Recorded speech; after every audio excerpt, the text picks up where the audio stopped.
The Shepnaz podcast begins now. You're listening to the Shepnaz podcast at Shepherd Church.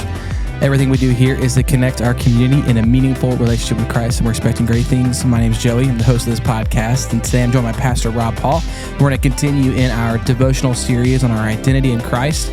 All of these things that happen when you move from unknown to known and you take on the identity of Jesus, what happens inside of you and what he does for you. And today we're going to talk about how you are the salt of the earth.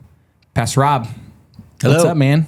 Man, I am living the dream, loving life. How's it going? It's good. Things are good, man. Yep. It's sunshine outside, and everything's good. It is. We're going to talk about being salty. Yeah, salty in a good way. I was going to say, when Jesus meant it in a different way than some people mean it. Yeah. So like Pastor Joey said, we're going through these identity shifts that occur in our life when we become a Christian and trying to really understand what our new identity is.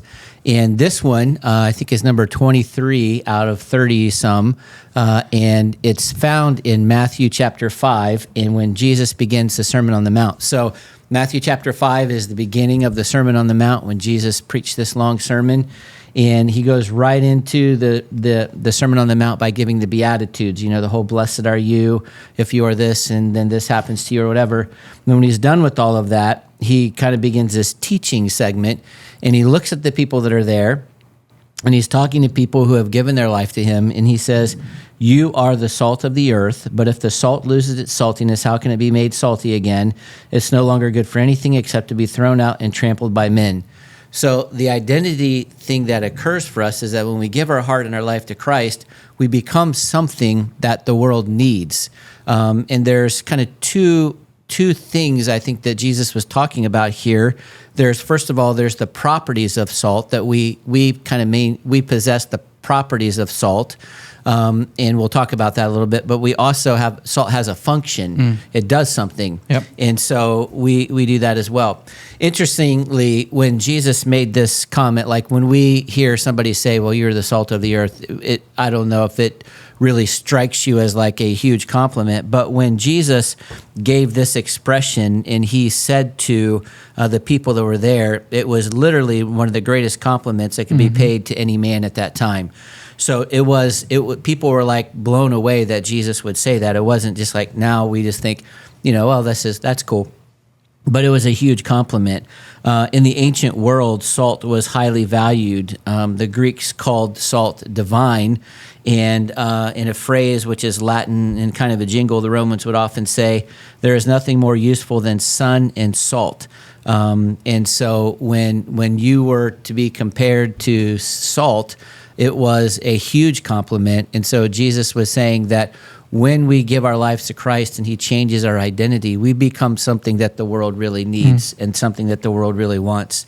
And so in Jesus' day, when he said salt, we live in a very different world today than obviously they lived in then. So salt was used differently then as it is now. We can go to the grocery store and buy food and all that kind of stuff. They needed salt to do lots of other things. But there are four main things I think that salt does. Three for them, and I'm going to add another one at the end.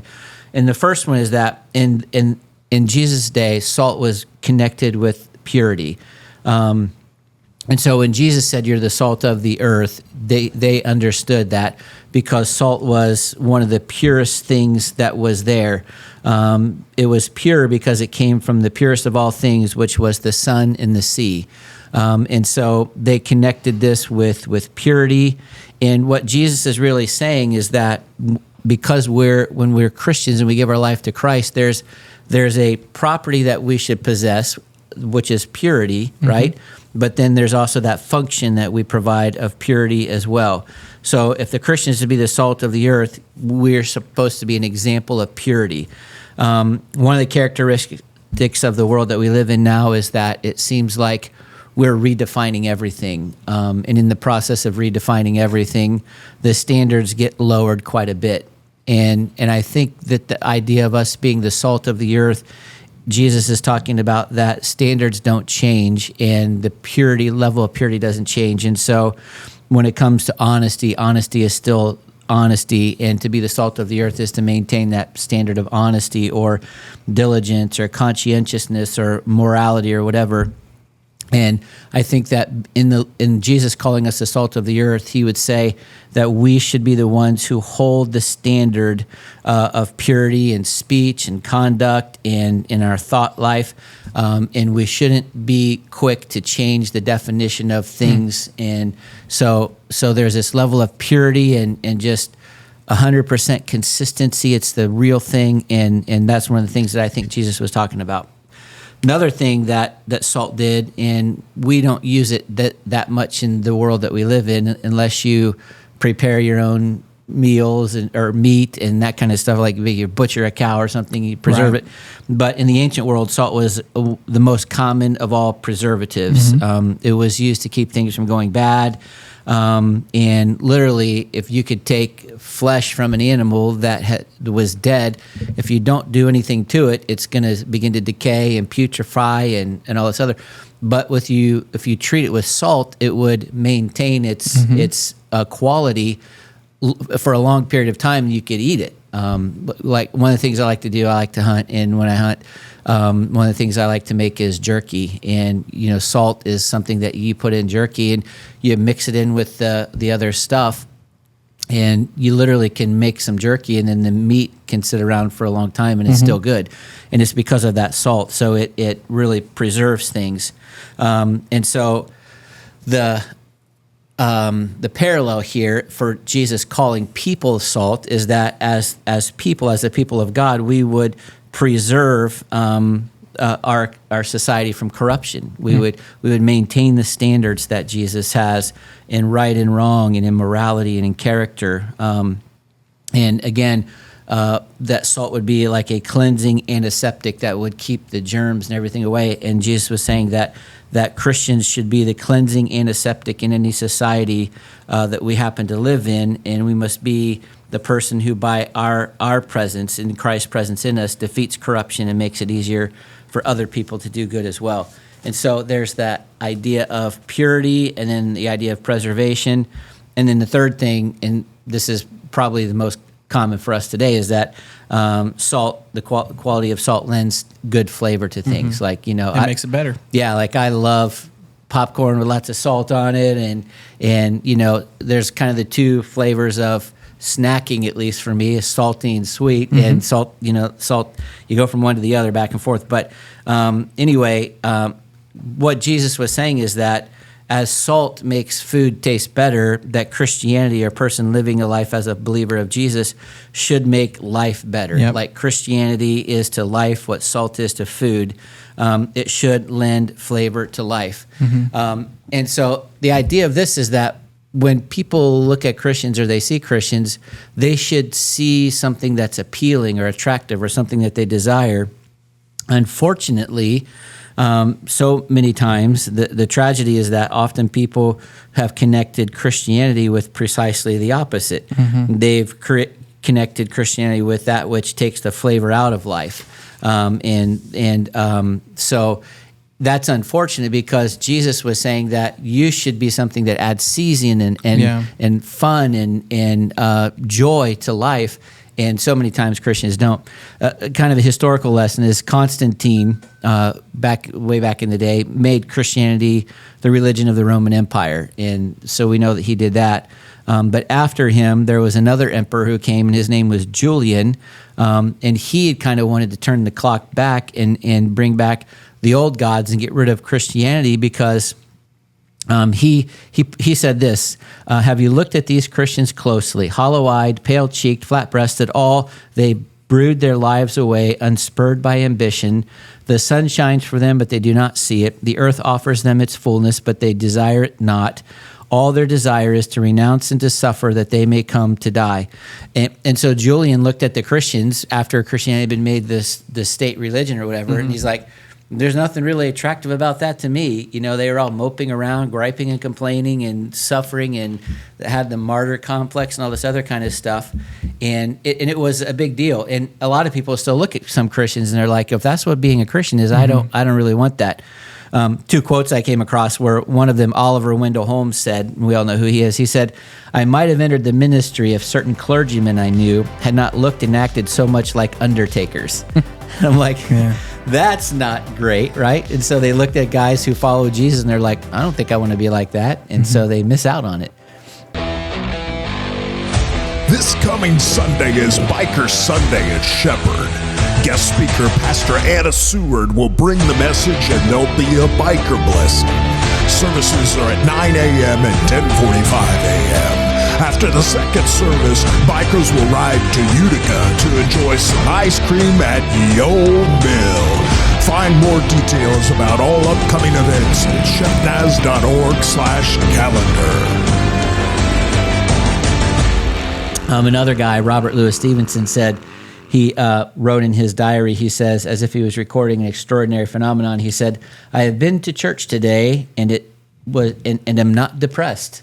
Wow. Like it's a, hey, I made the church and I'm not depressed. Like normally I'm depressed or whatever. And even more than just like the countenance or behavior of Christians, where a local church is present, the community should be better for it. Right. And I think too often, one of the things that one of the ways that you could measure the health and effectiveness of your church is say, if you close your doors today, would anyone notice? Yeah. Would your community notice if you just went away? What Jesus is saying, you're the salt of the earth. Like, you're supposed to make it better. Yeah. Like, the earth is supposed to get better because you're in it. Yeah. And you're around it. Right. Well, and that's and that goes even further, like your school, your workplace, your family, your neighborhood, all those kind of things. I think one of the things, and we've talked about this on here before, but I love the Chosen. I love it. And I thought you were going to talk about the book of Ephesians. I do love the book of Ephesians too. It's sitting here. It falls out of my Bible when I open it. But one of the things I love about Ephesians, one of the things I love about the Chosen is I think that Jesus is portrayed as a really fun, cool guy. Like, he makes jokes all the time. He's kind of sarcastic every once in a while. He has a good sense of humor. And it's like, I don't know what you think about Jesus, what Jesus was like, but I think, if there was a group of people around, he was the life of the party. He was telling jokes. He was the one everybody wanted to be around. And I think that, barring your personality or whatever, I just think that the world could and should be better because of us. And so that's one of those things that I think is really important. That's when he says that he came to give you an abundant life, it's when you talk about pastors looking like undertakers, and maybe like the characterized version of an undertaker, because I've met a lot of people who work in funeral homes and they don't fit that mold either. But like, abundant life brings joy and brings, like, you don't have to be like life of the party, extroverted, making jokes on stage, but like, there should be joy present, and it should exude from you and be contagious, right? There should be qualities in you that are attractive to other people. Like, I like that. I want that. So there's that. There's the third thing, which is that we should lend flavor. And then one other thing that I think they probably didn't use this very much because they didn't have roads and sidewalks and all this other kind of stuff. And maybe it was hot there, like where you lived in Florida, the salt wouldn't be used for this. But here, obviously, if there's ice around, salt melts it. And so I was thinking, I don't think that Jesus kind of meant this, but I would add this to it, that just like ice melts or salt melts ice, that we could have a quality of salt in us that would melt away the apprehensions and the fears and the anxieties that people might have about coming to know Jesus. They hear a lot of things and they think, if you're going to become a Christian, you got to do this and that or whatever. But if they could see you and you live in your life full of joy and happiness and with peace, it might take away some of the fear that people have of giving their life to Christ or following him. And I think that we could do that as well. So that's a really big thing. And here's the thing I just want to remind you of, that Jesus says you are the salt of the earth. And so it's important for us to know that this expectation of the kind of qualities and characteristics that we should have. And not only is it that, but there are things that when we have those qualities, there are things there are functions that happen in society, and it does something things as well. And then the last thing Jesus said about that is like, but if salt loses its saltiness, what's it good for anymore? Nothing. And you really can't do anything with it at all. And the truth is that salt doesn't often lose its saltiness. It's naturally, by nature of its character and makeup, it is salty. But there was a practice that happened in the Old Testament in Palestine at the time of Jesus, that the stoves that people used were these brick and clay kind of things, and they would often put salt underneath it because it would reflect the heat back up into it would reflect the heat away from the ground and back up into the stove. And after the salt being under there in the heat for a really long time, it would literally lose its saltiness. But it was because it was broken down and baked over and over and over again. And then every once in a while, they would move the stove, get the salt out of there, and put new salt down because it had lost its saltiness. And there was no good use for it. It was just kind of thrown out as dirt or whatever. And that's probably in the minds of the people what they were thinking that Jesus was talking about. Not that it's not salty anymore, but it doesn't have a use anymore. And so the point Jesus was making, that if you do lose your saltiness, there isn't any there, you don't really have a function anymore. And so it's important for us to maintain that. So just a cool reminder that God has given us some qualities, and that the relationship that we have with Him can literally change our perspective and outlook on life and make a difference in the lives of other people as well. So you are the salt of the earth. You don't have to be it, you are it already. And just remember, wherever you are, home, school, work, in your neighborhood, where you do business, whenever you're in relationship with people, you can season their life and make it better. Yeah, that's good. That's good. Well, that's going to do it for our episode today. I want to thank you for listening. Thanks for being a part of this. If you want to know more about what's happening here at Shepherd, you can find us on our website, through the app, of course, on our social media pages. You can get a hold of us, too. If you have any questions or comments, want to let us know how you think we're doing, that's podcast@shepnaz.org. And for Pastor Rob, I'm Joey, and we want to remind you to stay salty. This podcast is a production of the Shepherd Church of the Nazarene, Gahanna, Ohio. Email to podcast@shepnaz.org and let us know what you think.